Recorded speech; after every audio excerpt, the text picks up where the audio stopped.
Olá pessoal, eu estou aqui com o Padre Kelmo. E olha, é uma novidade para você que vai vir em breve aí, nós vamos estar falando muito mais sobre o Padre Kelmo. Mas eu quero fazer uma pergunta bem específica para o Padre. Padre, o que significa para o senhor Deus, Pátria, Família e Liberdade? Olha, nós falamos muito sobre isso. Eu costumo me alongar muito para falar as coisas, mas um homem sem Deus é um homem que vive no vazio existencial. Um homem sem família é uma pessoa que está solta, solitária, sem raízes, não tem em quem se segurar. E um homem sem pátria é alguém que está fora do ar, da órbita, não tem história, não tem raízes. Então, todas as três palavrinhas, Deus, Pátria, Família e Liberdade, vida e liberdade, eu costumo falar isso, vida e liberdade, elas se conectam, porque uma está interligando a outra. Tudo que me preenche como ser humano é Deus. Deus é que vai me preencher para que eu não sinta essas necessidades de preencher-me do vazio existencial com coisas supérfluas. Quando nós não temos Deus, nós vamos buscar, que é uma necessidade, todos nós temos a necessidade do sagrado. E quando nós não buscamos Deus, nós vamos buscar preencher essa necessidade, esse vazio existencial com coisas do mundo. E aí é por isso que as pessoas caem na prostituição, por isso que as pessoas caem no consumismo desenfreado, porque estão preenchendo com coisa errada e buscando suprir essa necessidade do sagrado com aquilo que não lhe preenche de verdade. Que só quem vai preencher e saciar é Deus. Né? E a família? A família é a base fundamental de tudo. É a célula máter, né? O homem e a mulher. Deus fez isso, um homem e uma mulher. Nós que somos cristãos acreditamos desta forma. Né? Primeiro ele cria o homem, depois do homem cria a mulher. E esses dois geram um novo ser, que aí vai constituindo uma família. E a família existe para quê? A perpetuação da espécie humana, mas, sobretudo, para que se viva e que seja um reflexo daquilo que é essa grande família espiritual. Nós temos uma família espiritual. Nós temos um Deus que é Pai, um Deus que é Filho, um Deus que é Espírito Santo. Mas nós também temos, se nós formos olhar, Deus, Pai, Maria, Mãe e Jesus, Filho. Então, aí dá um reflexo para nós. Né? Como é que essa família espiritual sobrenatural pode nos remeter ao modelo de como vivemos a nossa família aqui, neste mundo temporal. Né? Então a família é a base, é a célula máter. E a pátria é a nossa casa. Eu moro aonde? Nesse chão aqui, chamado Brasil. Né? E aqui estão os meus amigos, os meus vizinhos, os meus parentes. Aqui os meus antepassados viveram. Aqui foi construído toda uma história. A nossa nação, ela nasce ali como Estado, com Dom Pedro I, quando nos livra de Portugal, e aí começa o Estado brasileiro, como nós conhecemos agora, em Estado independente.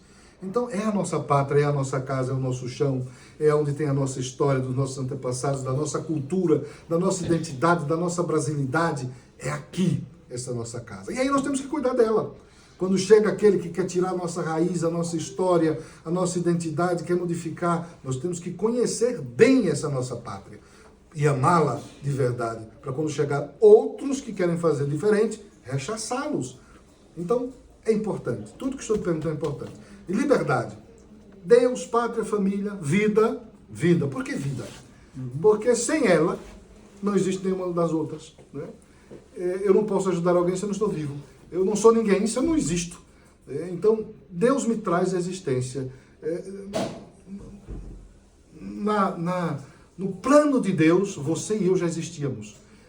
Precisou, então, um homem e uma mulher se juntar, se unir e traz essa pessoa ao mundo.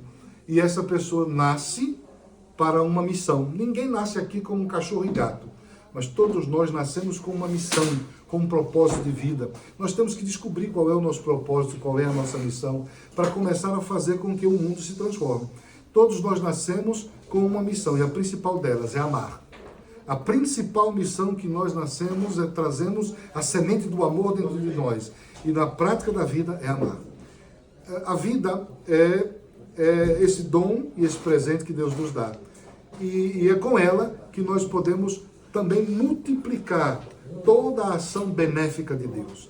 emprestando o nosso ser, os nossos braços, as nossas pernas, a nossa mente, para que Deus haja através de nós e transforme a sociedade. E a liberdade é fundamental, porque se olharmos no plano humano, se tiram de nós o direito de falar, se tiram de nós o direito de se expressar, de se locomover, de agir, de sonhar, até de pensar, nós seremos o quê? Escravos.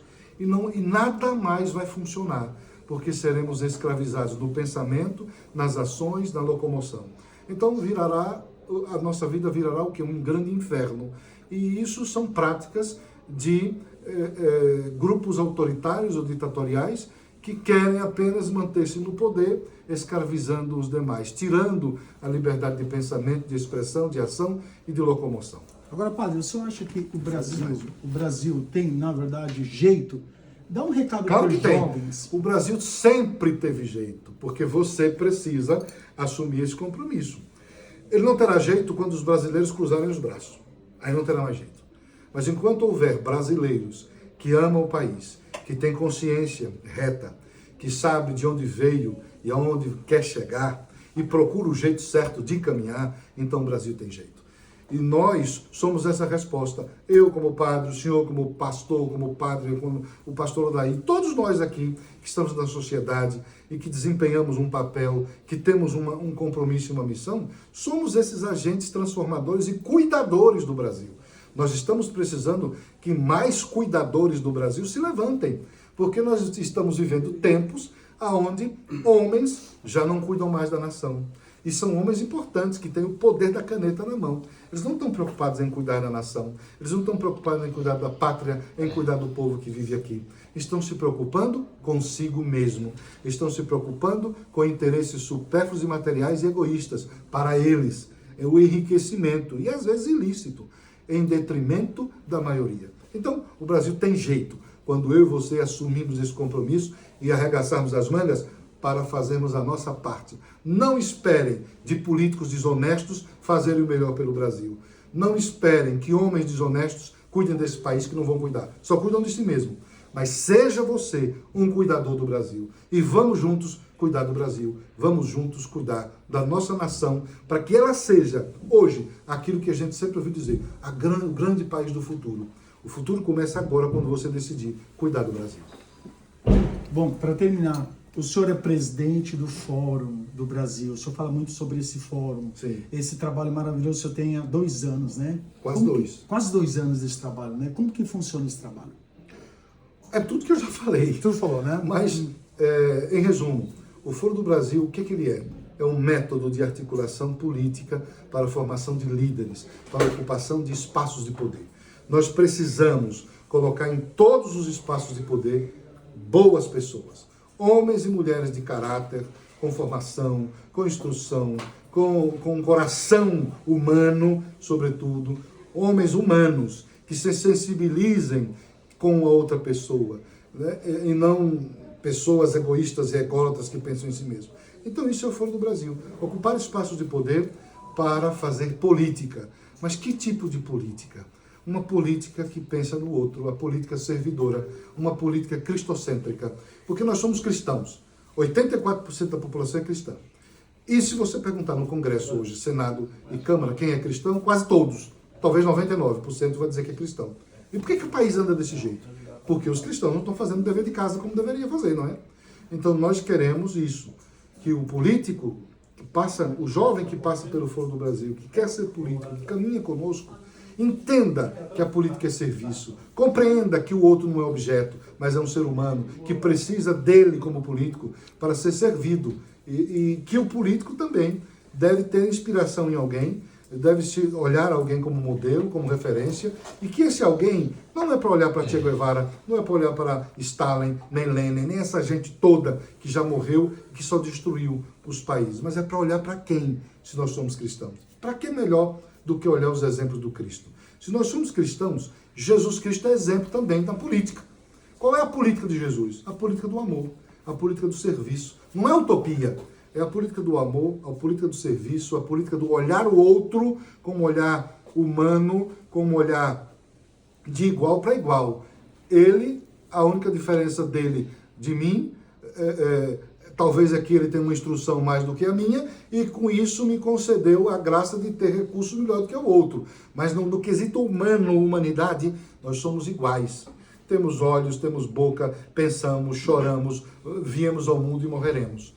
Então nós temos que ter esta visão. E o Foro do Brasil quer resgatar esta visão. Não estamos inventando a roda, porque tudo isso já existe. Só deixamos de lado e passamos a fazer outras coisas, mas nós temos que voltar às origens e resgatar tudo de bom e colocar em prática de novo na sociedade para transformar o nosso coração primeiro e depois, com o nosso coração transformado, vamos contaminar positivamente e transformando outros corações e aí transformar a sociedade. A partir do poder. É preciso ter o poder nas mãos, mas o poder para servir, não para manipular, para mandar, para ser autoritário, para escravizar, para cessear, mas o poder para servir, para unir, para juntar, para construir, para trazer o progresso e a transformação da vida das pessoas. Isto é o Foro do Brasil.